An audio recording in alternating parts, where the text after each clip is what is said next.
48वां सर्ग। राजा सुमति से सत्कृत हो एक रात विशाला में रहकर मुनियों सहित श्री राम का मिथिलापुरी में पहुंचना और वहां सुने आश्रम के विषय में पूछने पर विश्वामित्र जी का उनसे अहल्या को शाप प्राप्त होने की कथा सुनाना।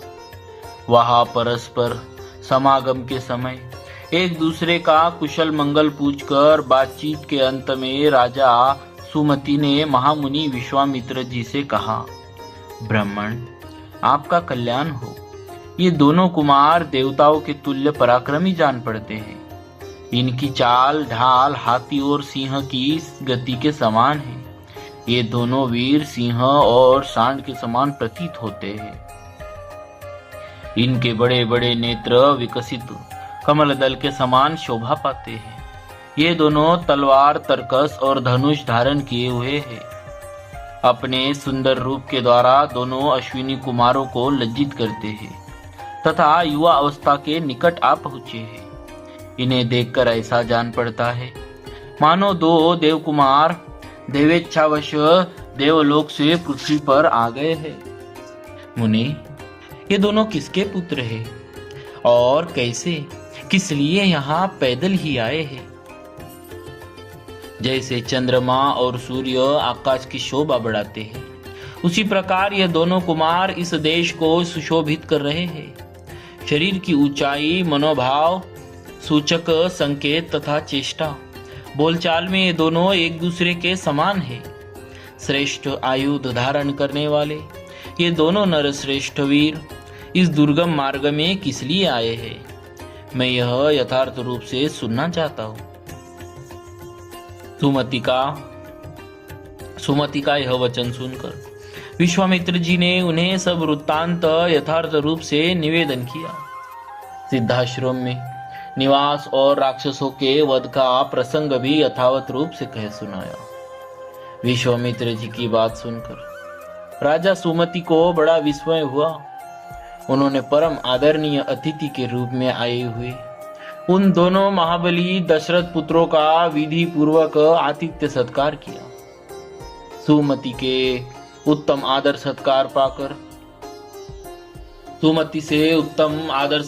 पाकर ये दोनों रघुवंशी कुमार वहां एक रात रहे और सवेरे उठकर मिथिला की ओर चल दिए। मिथिला में पहुंचकर जनकपुरी की सुंदर शोभा देख सभी महर्षि साधु साधु कहकर उसकी भूरी भूरी प्रशंसा करने लगे। मिथिला के उपवन में एक पुराना आश्रम था जो अत्यंत रमणीय होकर भी सुनसान दिखाई देता था। उसे देखकर श्री रामचंद्र जी ने मुनिवर विश्वामित्र जी से पूछा, भगवान, यह कैसा स्थान है जो देखने में तो आश्रम जैसा है किंतु एक भी मुनि यहाँ दृष्टिगोचर नहीं होते हैं? मैं यह सुनना चाहता हूँ कि पहले यह आश्रम किसका था?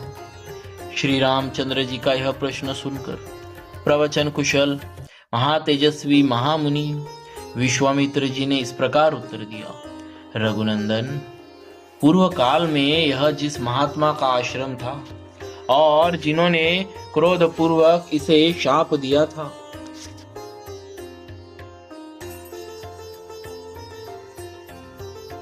उनका तथा उनके इस आश्रम का सब वृत्तांत तुमसे कहता हूं। तुम यथार्थ रूप से इसको सुनो।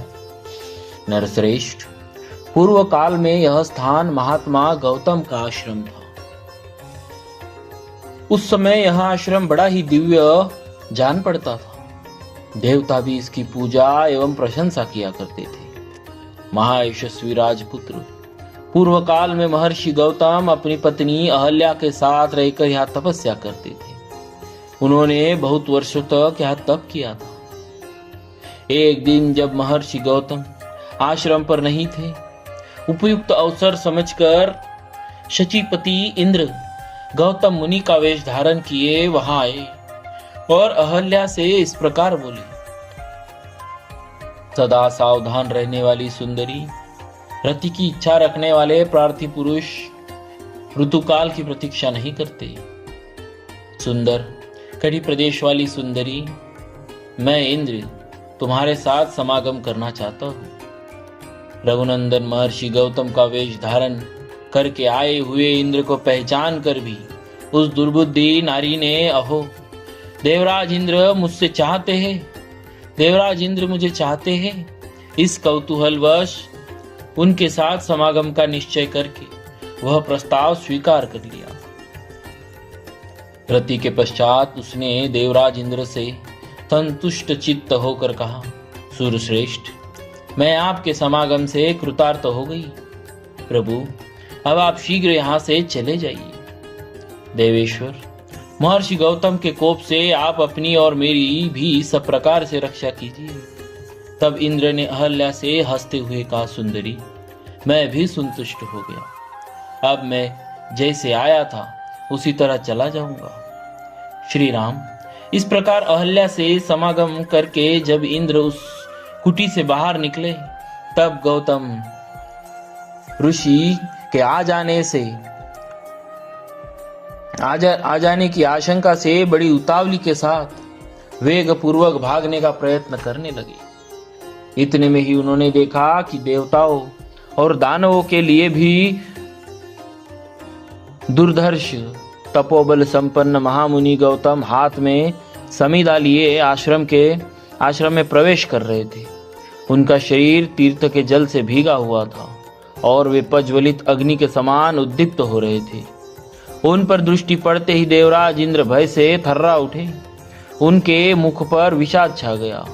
दुराचारी इंद्र को मुनि का वेश धारण किए देख सदाचार संपन्न मुनिवर गौतम जी ने रोष में भरकर कहा, दुर्मते, तूने मेरा रूप धारण करके यह न करने योग्य पाप कर्म किया है, इसीलिए तू विफल अंडकोशों से रहित हो जाएगा। रोष में भरे हुए महात्मा गौतम के ऐसा कहते ही सहस्त्राक्ष इंद्र के दोनों अंडकोश उसी क्षण पृथ्वी पर गिर पड़े। इंद्र को इस प्रकार शाप देकर गौतम ने अपनी पत्नी को भी शाप दिया, दुराचारिणी, तू भी यहाँ कई हजार वर्षों तक केवल हवा पीकर या उपवास करके कष्ट उठाती हुई राख में पड़ी रहेगी। समस्त प्राणियों से अदृश्य रहकर इस आश्रम में निवास करेगी। जब दुर्धर्ष दशरथ कुमार राम इस घोर वन में पदार्पण करेंगे, उस समय तू पवित्र होगी। उनका आतिथ्य सत्कार करने से तेरे लोभ मोह आदि दोष दूर हो जाएंगे और तू प्रसन्नता पूर्वक मेरे पास पहुंचकर अपना पूर्व शरीर धारण कर लेगी। अपनी दुराचारिणी पत्नी से ऐसा कहकर महातेजस्वी महातपस्वी गौतम इस आश्रम को छोड़कर चले गए और सिद्धों तथा चारणों से सेवित हिमालय के रमणीय शिखर पर तपस्या करने लगे। बोलिए श्री सीताराम जी महाराज की जय, भक्तवत्सल भगवान की जय। इस प्रकार श्री वाल्मीकि निर्मित आर्ष रामायण आदि काव्य के बालकांड में 48